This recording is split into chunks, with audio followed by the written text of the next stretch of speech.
Договорот од Преспа не го загрозува македонскиот идентитет, се задржуваат државјанството и јазикот како македонски, што е оптимално решение, изјави академик Камбовски. Од научна гледна точка, вели, договорот е апсолутно прифатлив, со што се согласуваат и професорот Поповски и екс-амбасадорот Ружин.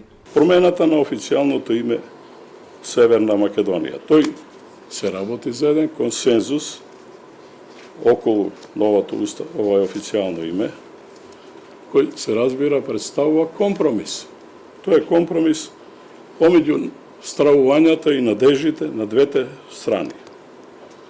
Задржано името Македонија во државата, со што не се загрозува идентитет на македонскиот народ кој живее на нејзината територија. Мојот став да се излезе овој приоритет на интересите, да се предпочитува што помасово, да се прифати договорот и натаму, бидејќи договорот не е обврзува на ова науката. Науката е слободна да постави било каква теза и таа наука ќе живее или нема да живее со аргументите на полето на науката, не со аргументите од меѓудржавен договор. Со овој договор се затвара македонското прашање.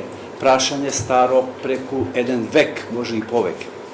Веќе на тој начин првпат, како што рече и академикот, Македонија е субјект. Со оглед на состојбите, подобар договор не можеше да се постигне, рече Поповски, додека Камбовски и Ружин предупредуваат на политичката одговорност во повиците за бојкот на референдумот. Ќе гласам, иако сметам дека договорот кога би бил кога не би бил со цел за НАТО и Европска Унија, може да се дискутира по повеќе прашања. Не можело, по моје мислење, подобар договор и флоскулата во нашата јавност дека некој друг кога би бил би склучил подобар договор е илузија. Негативното сценарио, односно неуспехот на референдумот и неприфаќањето на договорот отвира пандорнината кутија на Западен Балкан. И тука има многу големи консеквенции.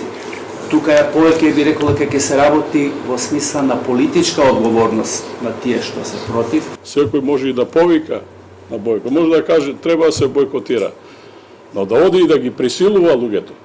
Кој може да каже дека присилбата врз другите не е ограничување на неговата слобода? И кој може да каже дека е тоа дозволено? Камбовски очекува во процесот на имплементација на договорот МАНУ, МНТ, Македонската филхармонија и други институции да го задржат своето име, но Поповски вели дека другото решение подобро ја отсликува реалноста.